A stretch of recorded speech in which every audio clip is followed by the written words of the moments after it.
Hey guys, my name is Words and today I'm going to show you a very low budget VALBY farming build. And I'm talking about the regular VALBY, not Ultimate. But if you have the Ultimate, it'll work the same. In any case, let me show you why this is a very low budget build. So if we go to our mods, you can see all the mods that I have here. Only a few of them are maxed out. So we're going to go through it. Supply moisture, you don't need to use this, but if you have this, you definitely should use this. And if you don't know how to get this one, I have a video. I will leave a link in the description to show you some guidance, tips, and how to farm for this thing, and you should be able to get it. And for our sub module, we are using the mid-air maneuvering. This is my favorite one, but you can use whatever you want. You don't have to use the maneuver one. You can use all the other ones that come for this sub module. Now, as you can see right here, the way this is set up, but let me show you something real quick. Now, this is what VALBY comes with. It comes with this one and this one. Rutile, I believe this is called, but I added this with my crystallization that I had for just completing the game. This is the reason why this is a budget build, so you don't need too many of those things. And even though I have some crystallization, but I'm not going to use it for this. So this is the reason why I'm showing you this. Now, the best thing you need to do is to make sure you maximize those slots. There's 2 slots you got available for free. Just make sure you maximize them. So if it's a rutile, just make sure you put it on a rutile. And if it's a cerulean, then you make sure you put it in the cerulean. So if you have a module that is maxed out, like for instance, increased HP, just put it in the C. That way you save yourself some capacity. So that is the advice I'm going to give you when it comes to building this as a low budget build for farming. And then for the mods that we're going to do, so skill concentration, you already know what it does. And then skill insight. So you match those 2 together and you get yourself a lot of crit and crit damage. But like you see, I do not max those out for any reason. I can if I want to or whenever I want to, but you just got to farm. And then also when you start building for full build, then you can do that. But if you're starting just for farming, especially if this is not your main character, then you're just using this for farming. If you don't have a maxed out bunny, then you use those the way that you want to. In any case, in the next one, we're using the MP conversion. Now this gives you a negative for the MP, but the way we counteract this is by using this mod right here. Enlightenment. This is a very good mod, and if you max this out, it doesn't cost very much to max this out, and you get the plus 15.2% MP, and you're gonna need MP for any build in this game. So if you can just counteract the MP conversion for this, you're gonna get a good thing going for your skill cooldown. And as you can see right here, mine is at minus 42%, and I can spam my ability as often as possible. And we added nimble fingers for more cooldown. And this mod right here, battle stamina, as you can see, like I said, nothing is maxed out, but you are still gonna do very good with this build. And you can see you get max HP here, and you also have skill duration. That's very important. The skill duration is very important for those characters that are farming. Now, the next thing you need to worry about is survivability. And when you are going to those mobs, you got to make sure that you can stay alive, especially you're going to have explosion everywhere, and you're going to be able to survive if you use this mod. Now, for me, any build that I use, I make sure that I put this on there because this is one of the better survivability module that you have in this game. So if you use this, you're going to be all right. You don't have to max out anything else. If you max this one out, you should be good. And next we have the focus on dimension.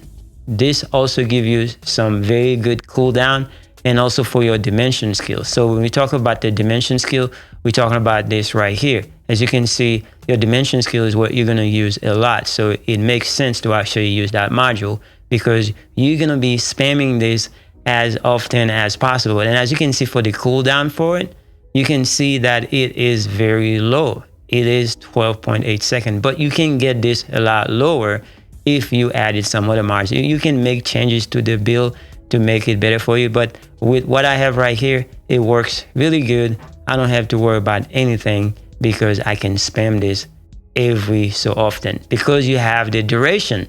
It lasts so long, so by the time you go for another one, you already have your cooldown to where you can use it again. So that's the reason why this is very good if you use all those things to just lower the cooldown. And then you got skill extension. This is what makes the duration on the ground so good, because you'll be able to use this and spam your other ability because it makes those abilities last so long on the ground. And the next module we're going to talk about is the MP Accelerant. This is a very, very good module for any build. Now, as you can see, you got skill duration and you also get max MP.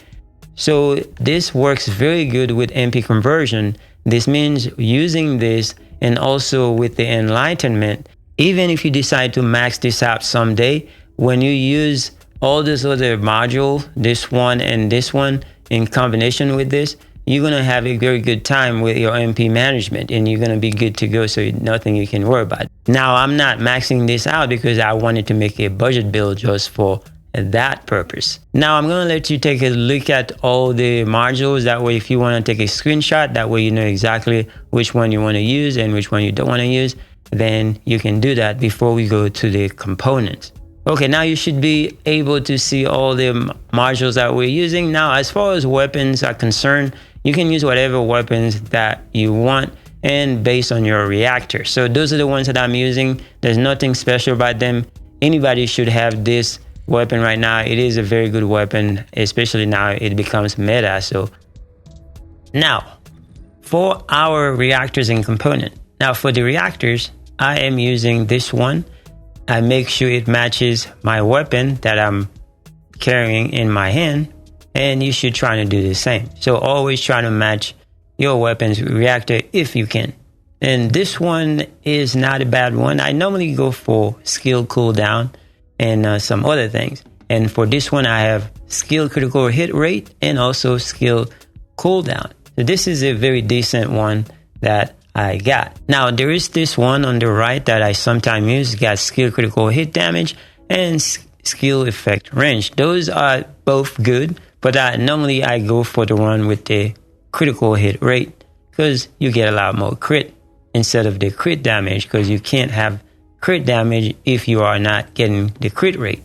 So that's why I use the one with the critical hit rate more often than not. Although this does not check the box for both in the skill power boost ratio, but it is still a very good one. So you're always trying to get those boxes to be checked in your reactor, but it's not the end of the world if you're not, especially if this is a farming build.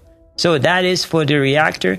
You don't have to use an ultimate one. You can also use a regular one. As long as it is good for you, then you are good to go. Now, as far as components, I'm using this auxiliary power one, and this one has the module drop rate because you are always farming for some better modules in this game. So, and it is a farming build, so I'm using this one. And it's got Kuiper shot drop rate increase on this one. So this is not a bad one. But if I was using it for other build like killing things, like in a boss fight, then I would not use this one. But this is a good one. Always trying to use those for farming.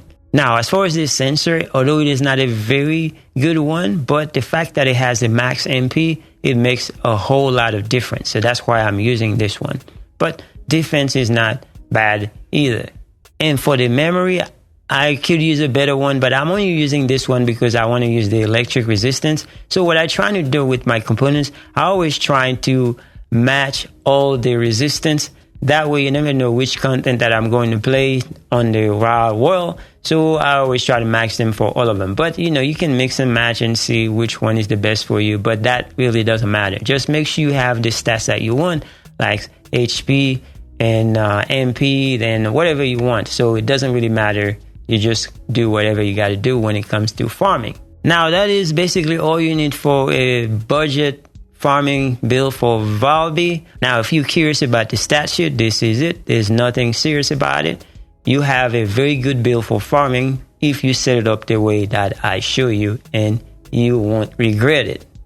And the last thing I got to say, I've been farming with this setup for a couple days, and it has been very, very productive. And that's the reason why I decided to show you guys this build on a budget.